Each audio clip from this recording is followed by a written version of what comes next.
Okay, let's dive in. There's this really intriguing idea from our source material today.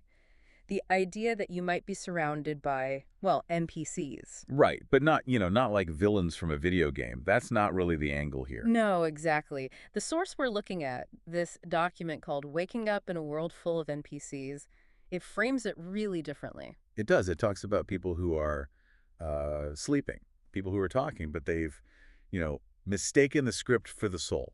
That's the key phrase. Mistaking the script for the soul, that really lands, doesn't it? It kind of shifts it away from judgment. Completely. It's less about them being bad or wrong and more about, well, a lack of awareness, maybe. The source even calls them the lovable, soulless background noise of your existence. Wow, lovable, soulless background noise. That's quite a description. And it mentions a common trait, right? Something they tend to say. Yeah, that phrase, well, that's just how it is. And the document claims that saying that, believing that, kind of casts a spell of eternal mediocrity. Hmm. So the mission for this deep dive, then, is to give you a kind of field guide to understand this whole phenomenon. Exactly. We'll unpack what the source means by NPC, how you might spot these patterns, and importantly, how to maybe avoid becoming one yourself. Right. Because the source suggests once you see these patterns, you can't really unsee them. It's presented almost as an invitation to start waking up in the simulation. Yeah, it's a provocative frame. It really is. So let's start unpacking that core idea. What defines an NPC in this context beyond just like not being bad? It really boils down to sleepwalking, being caught in a script, like someone's on autopilot, just reciting lines they didn't actually write themselves. And the source throws in that humbling reminder, doesn't it? Maybe once, so did you. Yeah, that's crucial. It stops you from getting too judgmental, makes you think, well, maybe I was there too. It calls them the filler dialogue in your life story. Filler dialogue. Okay. And the guide breaks this down into specific types, like archetypes. It does. It presents it almost like a field guide, yeah. Specific character types you might encounter. Okay, so let's get into this field guide. Who's the first archetype? First up is the algorithm addict. Okay. Given, everything today, that feels pretty relevant. Definitely. The description is someone who has outsourced its soul to the algorithm. Their opinions sound pre-chewed by a TikTok influencer. So they talk about trends like they're, I don't know, gospel truth. Pretty much. You hear phrases like, oh, I heard this podcast say, or, well, that's not what the Daily reported. The source even uses the example, this filter makes me feel more authentic. That filter one. Wow, that really captures it. So what's the weakness here? How do you, spot the script? The source suggests just asking why. Why do you believe that? Why that source?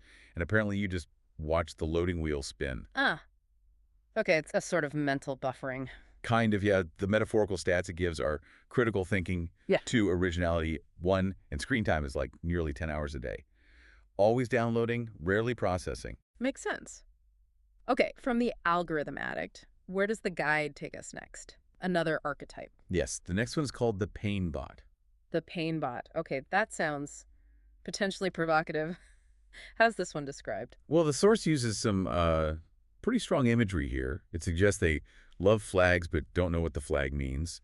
Maybe thinks the founding fathers personally endorsed Facebook rants. It focuses heavily on sort of nationalism, the military-industrial complex, according to the text, and reacting very strongly if certain authorities, like the police, are questioned. Again, we're just outlining what the source presents. Understood. It's definitely a specific, pointed description from the document. What kind of phrases does it associate with this type? Things like, if you don't like it, leave, or we're the greatest country in the world, and the classic, back in my day. Right. And the weakness, the blind spot. History, a nuanced understanding of history. The document suggests, quite provocatively, show them an old quote from Jesus and watch their brain fight itself, implying a conflict between stated values and historical reality. Okay. And the stats? They're listed as empathy, B, gun ownership, yes. Independent thought, no thank you, sound socialist. It's a very specific profile being drawn. It certainly is. All right, moving through the field guide. What's the next archetype? Next is the wellness cultist. The wellness cultist. I think most of us have probably encountered, elements of this. Very likely. The source says they tend to believe everything is trauma or a frequency mismatch. And it humorously suggests empathy is found via crystals and buying a $17 mushroom powder from an Instagram witch. That specific detail, the $17 mushroom powder, it paints quite a picture. It really does. And the phrases are things like, oh, that's not in my energetic field, or I'm just living my truth. And the ever-popular fallback, Mercury is in retrograde, babe. Right. So what's the weakness here? You might think it's like a lack of science, but the source points somewhere else. It points to responsibility. The document says, try telling them their authentic truth hurt someone and watch the gaslight ignite. It suggests a tendency to maybe deflect accountability onto energies or personal truths. Ooh, okay. That's a sharp point. And the stats. Vocabulary, 70% chakras, science literacy. Mostly vibes, reality check, microdosed. It's quite vivid. Definitely vivid. Okay, then there's the rage NPC. That sounds pretty intense. Yeah, this one is described as being fueled by rage but doesn't know why. Someone who seems to actively seek out things online to be mad about. And the guide mentions this contradiction, right? Believing disagreement is violence, but maybe not seeing their own aggression. Exactly. They're characterized as constantly policing others, yet emotionally bankrupt. The focus is external, on finding fault. Common phrases? I imagine things like, You can't say that. Educate yourself. Or the big one, you're canceled. yeah. So how do you engage with that? What's the vulnerability? Nuance. The source advises, speak with love and paradox. Their system can't process it. Introducing complexity, maybe compassion, can sort of short-circuit the outrage script. Interesting. Like it doesn't compute. And the stats? Okay. Outrage per minute, 7. Grace, 0. Compassion, only for their own kind. Wow. Okay. What's next on the list? We move into the professional world with the corporate crusader. Ah, yes. The Office. Many of us probably recognize this one. The source says they live and die for feedback loops, acronyms, and actionables. Might even call a spiritual awakening a brand pivot. Right. Or think authenticity is wearing a hoodie on Zoom. Their reality is filtered through, like, business jargon and metrics. The language is pure corpo speak. Totally. Yeah. Let's circle back for my last email. Can we scale this? You know the drill. Oh, I know it well. What's the weakness, according to the source? Anything that can't be measured or monetized. Things like silence, stillness, wonder. If it doesn't fit on a spreadsheet, it's kind of invisible to them. Things beyond the ROI and the stats. High LinkedIn posts, very long emails. And the dream. Become a manager of managers. All about the hierarchy. Okay. And there's a bonus one, too. Yeah, a bonus type. The performative prophet. Performative profit. Okay, tell me about this one. This person lives for applause. They'll stand up, but only when it's popular. They'll speak truth, but only after, like, polling the audience. The driving force is clout. So it's all about looking good, getting that external validation rather than deep conviction. How do you spot that? The source points to phrases like, we need to raise awareness, this is not who we are. Or that very earnest, I see you, I hear you, I am you. It's language aimed at generating positive public perception. And the weakness. What deflates this performance? Real struggle. The document says when the cameras are off, they disappear. The commitment is tied to the audience, not the actual difficulty of the cause. It's all stagecraft there. That's the suggestion. Stats are allyship, public only, private courage, PBD, morality, likes-based. Likes-based morality. Wow, okay. Yeah. That is quite a lineup of characters. Yeah. It's easy to feel a bit cynical hearing all this, maybe even superior. It really is. And that's why the source includes this absolutely crucial point. Don't hate them, because it reminds you they're you, possibly previously. Right. You were maybe dreaming too. The difference is maybe you've woken up during the dream. You're lucid now. That's such an important layer of empathy. It reframes the whole thing. Less judgment, more understanding, maybe. Exactly, which leads perfectly into the next bit. How do you actually spot these patterns now that you have this field guide? Yeah, because sometimes you do get that feeling, right? That glaze in the eyes, the repetitive conversations. It helps to know you're not just imagining it. Totally. So the guide offers some practical tests, little experiments. Okay, like what's the first one? It's called the eye glaze check. Look someone right in the eye, ask a question that breaks the loop. Breaks the loop, meaning something unexpected, not just, how are you? Right. Something that disrupts the script. The example given is pretty direct. Do you think anything's real? Whoa. That's dropping a bomb in casual chat. What are you looking for in the reaction? Dilated pupils, maybe confusion, a blink that's just a fraction too long, a nervous laugh. Or they might just default to a reset phrase like, I don't really think about that stuff. Like their system needs to reboot. Got it. Okay. What's another test? Dialogue loop interruption. Ask what someone believes, then ask why. Then maybe, No, but really why? Keep gently digging. And you're watching to see if they can actually articulate the reasons behind their beliefs or if it's just surface level. Exactly. The typical NPC responses, according to the source, are things like, I just do, or that's what my parents taught me, or the classic, it's just common sense. Which the source calls, what was it? Code for the download completed before birth. Yeah. Suggesting it's pre-installed, not really examined. Okay, another one. The news script trick. Look up a big news story, see if they just parrot headlines. And then you throw the curveball. But do you think that's all there is to it? What happens then?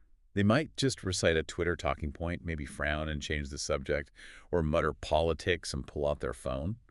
The idea is their worldview on that topic was assembled by push notifications. Yeah, that feels very 21st century. And the last test? Depth deflection. Try to go deeper. Talk about something raw, real, personal, big stuff. Death, purpose, God, grief, fear, art. And you watch to see if they immediately pivot back to safer ground, like mention a TV show, crack a joke, say, well, too deep, man. Exactly. The source says, flat out, depth repels NPCs like garlic to vampires. That genuine, unscripted territory is uncomfortable. Okay, so if these patterns are real and these types exist, does the source say they cluster anywhere? Are there like NPC hot zones? It does identify a few common environments. First one, the suburbs. The suburbs. What's the critique there? Calls them echo chambers of target runs and HOA meetings. The underlying motto it suggests is comfort over consciousness, and the risk, spiritual amnesia. Then shopping malls. Described as pop culture cathedrals where consumer identity is formed, the background music is a spell, and the risk is your soul replaced with a logo. Strong words. Where else? Corporate offices. We kind of touched on this. Fluorescent light baptisms into banality, where language gets infected with memos. And the risk is becoming the spreadsheet. Yeah. Chilling, right. And the last one, probably no surprise. Let me guess. Online comment section. You got it. The warning is blunt. Do not enter without spiritual armor. High chance of rage NPCs and corporate bots. Risk, loss of faith in humanity. Okay, yeah, that tracks. But again, it's so easy to hear this and get cynical or feel detached. Which is why that empathy point is so vital. Don't hate them. Remember, they are you, possibly previously. You might have been there too. You just woke up in the dream. You're lucid now. Exactly. So the advice for interaction isn't confrontation. It's much more subtle. It says just smile, drop a seed, say something beautifully unscripted, then walk away like a ghost that remembers it was once alive. Wow, that's poetic. And it sets up the next big question perfectly. Okay, you're awake. How do you stay awake? How do you avoid slipping back into a script yourself? This is key because the source warns it's not a one-and-done thing. Even the conscious can be scripted. Even rebels can start following a new script, like mistaking outrage for awakening. So it's ongoing vigilance. Definitely. And the document gives some rules for this, like guidelines. Rule number 1, beware the loop. The loop, meaning routines, habits. Routines, notifications, doom scrolling, the stuff that pulls you into autopilot. It calls it the seductive, soft chokehold of the machine. Okay, how do you break that chokehold? Shock your system until your system remembers it's a soul. Introduce deliberate disruption. Like what? Give me some examples. Change your route to work. Eat something totally unfamiliar, something strange and sacred. Talk to someone much older, really listen. Say something out loud that kind of scares you. Anything to jolt yourself awake. Break the pattern. Got it. Rule number 2. Practice holy uselessness. Holy uselessness. I love that phrase. What does it mean? Well, the machine loves efficiency, right? Productivity. But the source reminds us God made flowers that no one will ever see. There's value in things that aren't just useful. So doing something just for the beauty or joy of it, not for an outcome. Exactly. Do something pointless but beautiful, useless and beautiful every day. Write a poem no one sees. Stare at a cloud. Sing to the wind. It's framed as an act of rebellion against constant productivity demands. Rebellion through useless beauty. Nice. Rule 3. Don't let AI think for you. Which is, interesting given this is a PDF document itself. Yeah. But the point is about outsourcing your core thinking. Especially your soul's work, as it calls it. Right. Don't let anyone do your soul's work for you. And the test it gives is pretty sharp. If you can't explain your worldview without quoting someone else, you're still in loading mode. Oof. That's a challenge. You have to really wrestle with your own beliefs. Wrestle yours. Exactly. Rule 4. Embrace the contradiction. How does embracing contradiction keep you awake? The argument is that NPCs need black and white. Simple answers. But awake people, We bleed gray. We hold conflicting ideas. We evolve. We contradict ourselves. That's growth, not failure. So being confused sometimes is actually good. Kind of, yeah. If you're not confused once a week, you're not growing. And it adds, God speaks in riddles. Stay humble enough not to think you've solved them all. Makes you think. Okay, final rule, number 5. Keep one thing no one knows. A secret. Why is that important? Because NPCs are often predictable, their programming is visible. Having something truly private, unknown, it maintains your inner mystery, your unpredictability. It keeps a part of you off the map. What kind of thing? Could be anything. A weird personal ritual. No. Talking to a dead relative silently, a private name for God. Yeah. Song only sung alone. Just let mystery live inside you like a hidden room the system can't map. A hidden room. I like that. But the source is realistic about this whole waking up thing, too. It's not all sunshine and freedom. No, it explicitly says this isn't a feel-good cult. Waking up means pain. What kind of pain? Seeing loved ones on script. Maybe feeling like they don't truly see you. The loneliness of getting jokes the world doesn't get yet. It can be isolating. But there's a payoff, right? A reason to embrace it. Absolutely. The freedom and that deep feeling that you are real, not just a program. Okay, so you're awake, you accept the pain and the freedom. How do you actually navigate the world, especially those hot zones where the scripts are loudest? Right, the practicalities. The guide gets very tactical here, outlining survival strategies for these zones, and even identifying potential boss fights. Boss fights, like in a game. Okay, interesting metaphor. Let's start with Zone 1, the education complex, or as it calls it, the indoctrination farm. Yeah.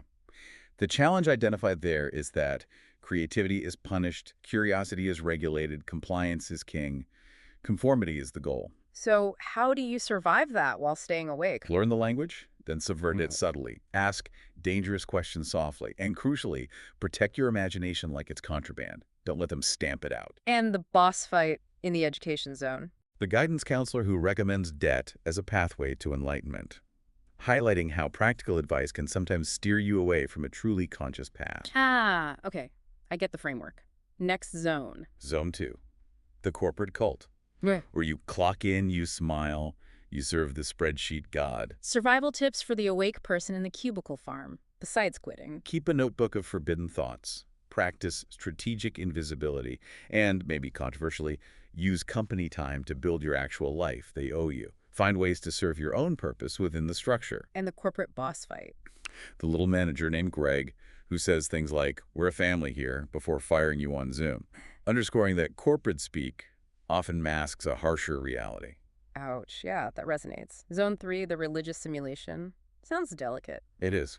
The source calls it the one that hurts the most, because it often smells like truth, but might be dipped in fear and packaged in certainty, promising spirituality, but potentially enforcing rigid dogma. How do you navigate that if you're feeling awake within it? The advice is striking. Read only the red letters of Jesus. When everyone shouts amen, maybe just stay quiet. And the key distinction, don't confuse obedience with devotion. God is not your algorithm. Focus on personal connection over institutional compliance. And again, just relaying the source's perspective here. Powerful distinctions. And the boss fight. A pastor who uses shame like a cattle prod and smiles while doing it. A chilling image of manipulative spiritual leadership from the document. Okay, Zone 4, the suburban feedback loop. Back to the land of identical houses, perfect lawns, predictable chats. That quiet conformity. Survival strategy other than moving. Make your home weird. Throw parties that make people uncomfortable. Basically, become the neighborhood myth. Challenge the script by being unpredictable. Become the neighborhood myth. I like it, boss fight. Predictably. The HOA president with a clipboard and a god complex. Of course. And finally, Zone 5, the social media vortex. Where the virus replicates, NPCs clone each other with hashtags and outrage. Survival tips seem simple but hard. Deceptively so. Post less. Create more. Delete your apps for a week. And the big one, never argue in the comments. That's the Coliseum. You're just feeding the lions. Disengage from the performative outrage cycles. Solid advice. And the boss fight online. The viral mob with pitchforks made of likes in a memory span of 48 hours. Okay, and then that secret zone. The mirror. Yes, the toughest one. Because sometimes the NPC isn't out there. It's in you. That part of you that wants to fit in, be light, go back to sleep, the part that chased the script. Exactly. Survival here is deep inner work. Sit with your shadows. Confess your own programming. And crucially, forgive yourself. Mm-hmm. That's how real players heal. Acknowledge your own patterns without self-attack. And the boss fight is? You. Every version of you that ever chose fear over truth. The ultimate internal battle. That's profound. So the goal isn't escaping these zones, is it? It's about how you move through them. Exactly. You can't escape the world, but you can learn to walk through it untouched, like a glitch in the code. A glitch in the code. Which brings us to the toolbox. The conscious monkey's toolbox for staying awake. It does. Described as wild, sacred hacks for keeping your soul weird, wild, and holy in a world-rewarding conformity. Tools forged in the fire of your refusal. Okay, tool number 1. Silence. But weaponized silence. Weaponized silence. How is silence a weapon? It's not just quiet, it's presence. The source calls it the presence of God. But to NPCs, it's awkward, dangerous, a glitch. It breaks their script, forces an unscripted moment. How do you use it practically? Pause before you answer. Let the silence hang for a beat. Practice real silence yourself, like sitting quietly for an hour, no phone, even sacred muting online, choosing not to engage. And the effect? You become unpredictable, unreadable. You step outside the script. NPCs can't control what they can't decode. Interesting power dynamic. Tool 2. Humor. The holy knife. Well, holy knife, why that name for humor? Because, the source argues, NPCs take everything seriously except truth. Laughter can slice through lies, expose absurdity. How do you wield this holy knife effectively? Exaggerate their scripts until they sound ridiculous. Use satire, even on yourself. Write funny little parables that make people think without being preachy. And the effect? It bypasses defense systems. The source calls it maybe the only weapon that heals while it cuts. Disarming and revealing. I like that. Tool 3. Art. The reality glitcher. Art as a virus, a holy bug in the machine. It doesn't ask permission. It just infects. How do you use art like that? Create something authentic and maybe a little scary. Write what you're afraid to say. Draw your nightmares into saints. Fill in something quietest, strangest, truest, and crucially, don't explain it. Let the raw creation speak for itself. Inject something real without packaging it. Exactly. You bend reality, slip something sacred into the feed. People feel something, even if they don't know why. Underrated power. Number 4 is weird. The soul tick. Proof you're real. Yeah. A bizarre, inexplicable thing you do just for you. To remind yourself you're not just code, a private affirmation. Like carrying a special rock, talking to a dead relative, writing letters to God. Exactly. These little unprogrammed rituals make you unpredictable, real. And apparently, NPCs glitch around people like that. Your private weirdness disrupts their expectations. Okay. Tool 5 is more grounded. The one honest friend rule. Crucial. This game wasn't meant to be played solo. You need at least one person who really sees you. Someone who tells you the hard truth, not just what makes you feel good. Exactly. An ugly truth over a pretty lie. Because when the loop closes in, that one voice can break it open. Your reality anchor. Makes total sense. And the last tool. Wonder. And this one is described as immense, even dangerous. Dangerous. How is wonder dangerous? Because it interrupts capitalism. It breaks theology. It reprograms despair. It messes with all the scripts. Wonder is the ultimate system disruptor. How do you cultivate dangerous wonder? Stare at the stars until you feel tiny and dizzy. Ask kids deep questions and really listen. Cry fully. Dance inappropriately. Let mystery be bigger than certainty. And the payoff. Wonder makes you unkillable because a machine can't hold someone who refuses to be finished. It implies infinite potential. Wow. And the ultimate identity that comes from all this. You are the glitch. Don't smooth yourself out. Stay jagged, stay laughing, stay strange. The world needs your glitch. What a call to arms for authenticity. Now, the deep dive takes one final, really mind-bending turn at the end, right? It goes even deeper. It really does. Into the simulation within the simulation. Yeah. Adds a whole other layer. Okay, like layers of a dream or game within a game. So layer 1 is the world we've been talking about, the NPCs, the scripts. Yeah, that's layer 1. The world built by sleepwalkers to keep you soft, scared, entertained, and empty. And if you're even understanding this conversation, you've kind of slipped out the back of that layer. That's the idea. Layer 1 is the surface. Bills, politics, trends, your online persona, the daily grind. So what's layer 2, the simulation within that? That's the myth layer, the hidden script. Much deeper. It's where fear writes your habits, where shame edits your memories, where trauma becomes theology and pain becomes your God. It's the deep, often unconscious programming. Whoa!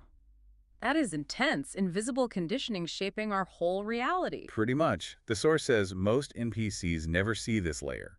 But if you do, no going back. It changes everything. And then the biggest twist. The biggest twist. The real simulation is you. Explain that. It's not out there. It's in here. The source argues the simulation isn't outside of you. It's you. It's all the beliefs you inherited without questioning, the fears you constantly feed, the personality, the character you constructed to survive. So waking up isn't just seeing the world's flaws, it's escaping the version of yourself built for that world. Exactly. Your true self is deeper, stranger, full of contradictions and cosmic fingerprints beyond those adopted scripts. That shifts the focus entirely inward, which leads to that question, what if you're the test? Yeah. What if Earth is a mirror maze, Yeah. and every NPC you encounter is actually reflecting some aspect of you that you haven't faced yet? So the test isn't about knowing things, it's about being. Right. Questions like, who are you when no one's watching? What do you create when you stop trying to win? Will you still love even when the world forgets your name? Deep character questions. And this even reframes God. What if God is the glitch? Instead of some perfect architect, what if God is the unexpected interruption, the flicker in the system, that ache for something more that won't go away? So divinity isn't perfect and separate, it's in the breaks, the distortions. That's the radical idea. Every time the script broke a deep conversation, unexpected kindness, holy silence, that was her. The divine within the distortion. Okay, my mind is officially a bit blown now. This is peeling back so many layers. What's the final instruction, the final red pill from this level? It's surprisingly gentle. Wake up gently. It says, don't rage against the machine. Why? Because raging is still playing their game, still locked in reaction. So, if not rage, what's the path? Laugh. Love something undeserving. Create beauty where no one's watching. Whisper a truth so quiet the algorithm can't hear it. Quiet, joyful subversion. A more subtle, almost spiritual rebellion. Exactly. The goal isn't winning the game, it's waking up. Yeah. And maybe by doing that, you leave a back door open for someone else. Wow. Okay. We have covered so much ground in this deep dive. From understanding these NPCs, spotting the patterns, To getting tools, navigating the zones, the boss fights, and then this incredibly deep dive into the simulation within, pointing right back at ourselves. it really gives you a completely new lens. For the world, yes, but maybe mostly for yourself. And the source leaves us with one final thought, doesn't it? A real kicker. What's that? The last NPC you'll ever meet is the one in your own reflection. Oof, that's powerful. What exactly does it mean by that, the reflection NPC? It's the self you made to survive, the one who played by the rules to be accepted, the one who stayed quiet to avoid trouble. The program self, the script follower within you. Exactly. So the final step in this awakening is recognizing that self. And then, the source suggests maybe saying thank you to it for getting you this far, but also goodbye. And then, Oh. what's the final charge? Then, as it concludes, walk out of the simulation like you were born to glitch it because you were. So the invitation to you listening is take these ideas, carry them. Observe the world, observe yourself with this new perspective. See what glitches you notice. Be curious. Stay awake.